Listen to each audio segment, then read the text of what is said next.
Section 2. Declaration of Policies. The state recognizes the vital role of the youth in nation building and promotes and protects their physical, moral, spiritual, and social well-being. Section 3. Definition of terms as used in this act. First, we have human dignity. Human dignity refers to the unique and inherent value or worth of human persons.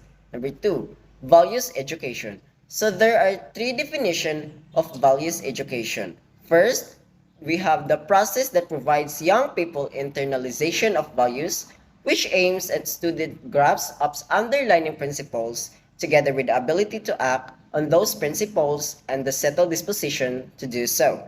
Number 2, different pedagogies, methods, or programs that teachers and or educators use to create learning experiences for students when it comes to valuing processes, values, position, and value judgment. And last, learning about self and wisdom of life in a self-exploratory, systematic, and scientific way. 3. Good manners and right conduct or GMRC refers to certain and particular universally accepted basic social values and etiquette and proper modes of behavior that convey respect to those whom one interacts with. Last, character building activities shall mean actual and authentic learning activities wherein the character of the learners is formed, shaped, and built up. Section 4. Institutionalization of good manners and right conduct and values education in the K-12 basic education curriculum. GMRC shall be taught from grades 1 to 6 as a separate subject with the same time allotment as the other core subjects and shall be integrated in the daily learning activities in the kindergarten level. Values education shall be taught from grades 7 to 10 as a separate subject with the same time allotment as the other core subjects. The subject shall also be delivered using clear, distinct, specific, and concrete character building activities as prescribed in the immediately preceding subparagraph.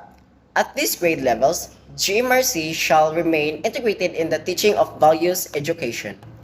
Values education shall be integrated in the teaching of the subjects in grades 11 and 12 under K-12 basic education curriculum. Section 5. Coverage of values education. It is hereby mandated that values education shall be an integral and essential part of the DepEd's K-12 basic education curriculum.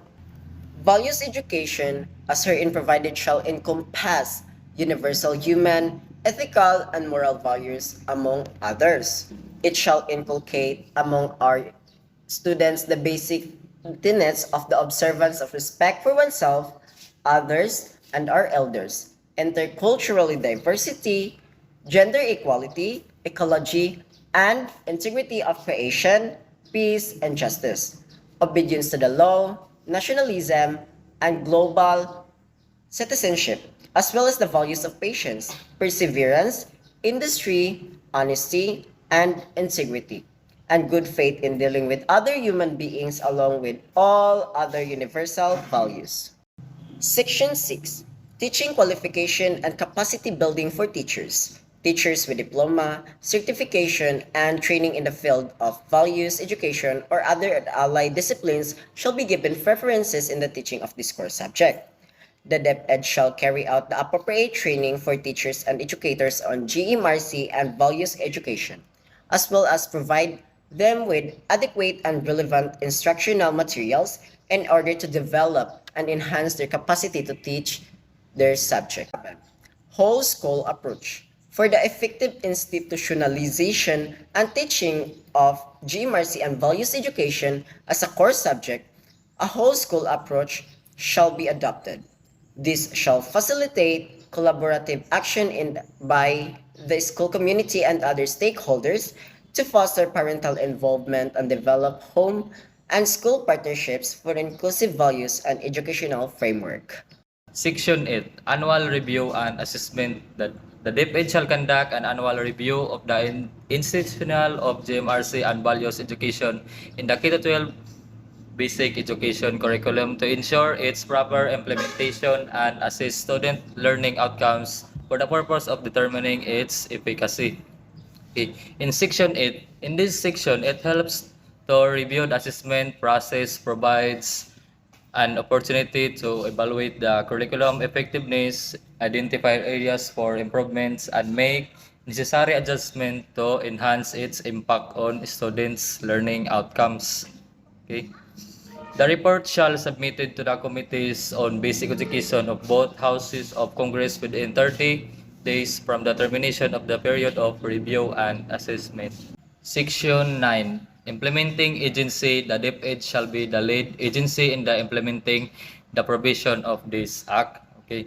In Section 9 states that the Department of Education will be responsible for leading the implementing of this act. Okay. This means that the DepEd will take charge of ensuring that the provision of the law are carried out, that the GMRC and values integrated into the Keto 12 basic education. So the DepEd is the leading to will be the responsible for this implementing this act to be carried out. Okay. Section 10, appropriation. The amount necessary for the initial implementation of this act shall be sourced from the current appropriation of the DepEd. Thereafter, the amount necessary for its continuous implementation shall be included in the Annual General Appropriation Act. Okay? In Section 10, it states that the initial funding needed for the implementation of this act will be taken from the current budget allocated to the Department of Education. Okay? Once the law is in effect, the necessary budget for its continuous implementation will be included in the Annual General Appropriation Act, which is the national budget approved by the Congress. Section 11, implementing rules and regulation. Within 90 days after the effectivity of this act, the DepEd, in consultation with relevant stakeholders, shall issue the necessary rules and regulation for its effective implementation. Okay. In Section 11, the DepEd will consult with relevant stakeholders such as educators, parents, students, and other concerned groups to ensure that the rules and regulation align with their needs and concern. Okay. In short, the DepEd will develop the specific guidelines and procedures needed to put the law into practice, which will be done in consultation with stakeholders to ensure that the implementation is effective and inclusive. Section 12, Separability Clause. If any part or provision of this act shall be held invalid or unconstitutional, the other parts or provision hereof which are not effective shall remain in full force and effect. Okay. In Section 12, this clause ensures that the other provision of the law will continue to enforce even if one or more provision are declared invalid or unconstitutional. Section 13, repealing clause. All laws, decrees, rules, executive orders, and other administrative in insurances and parts thereof which are inconsistent with this act are hereby repealed, superseded, or modified accordingly. In Section 13, in short, this clause ensures that the new law is given priority over any previous laws or orders that are not aligned with its provision.